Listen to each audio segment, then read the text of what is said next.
After leaving Manipur, Arjuna continued his journey and reached Pravasa, visiting many holy places along the way.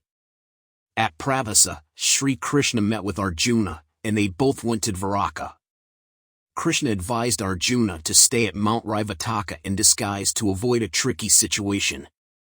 Krishna wanted his sister, Subhadra, to marry Arjuna, but his elder brother, Balarama, had other plans. He wanted her to marry someone from the Dhritarashtra family. So, Arjuna dressed as a sage, wearing saffron robes. Meanwhile, Krishna went back to Dvaraka to make arrangements for a grand festival at Mount Rivataka. A large crowd gathered for the celebration, with music, dancing, and much joy. Many Yadava princes, like Sarana, Satyaki, Akrura, Anirudh, and others, joined the festivities.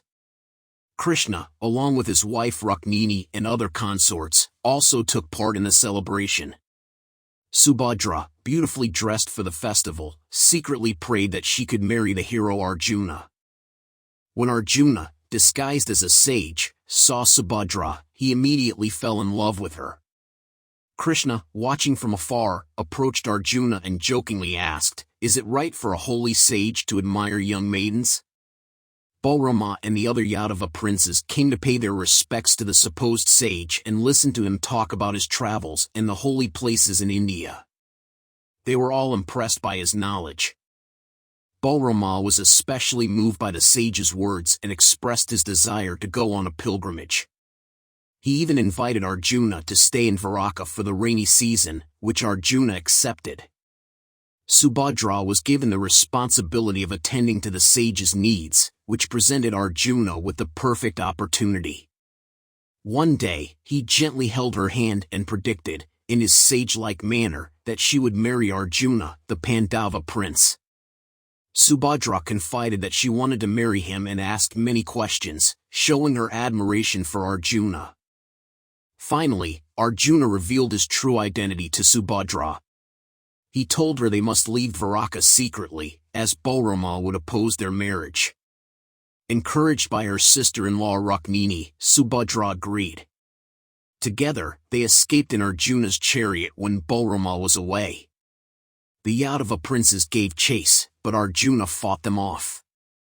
When Balarama returned, he realized what had happened. He understood that Krishna had secretly helped, Subhadra was willing, Rukmini had encouraged her, and even Vasudeva and Devaki knew about it. In the end, Balarama accepted the situation. Arjuna brought Subhadra to Indraprastha, where she humbly bowed before Kunti and Draupadi. Kunti blessed her, and Draupadi warmly welcomed her, saying, "Today you are the wife of a great hero. May you be the mother of an even greater one tomorrow." Balarama was upset with Sri Krishna for secretly helping Arjuna and Subhadra, but Krishna calmly replied, "Dear brother, I understand your feelings and I also know what Subhadra wanted. Now that she is happily married to Arjuna, our duty is clear. We need to make our parents happy by giving the couple the traditional gifts." With that, Balarama, Sri Krishna, and their parents, Devaki and Vasudeva, traveled to Indraprastha, bringing gifts for the newlyweds. Yudhishthira welcomed them warmly with a royal celebration.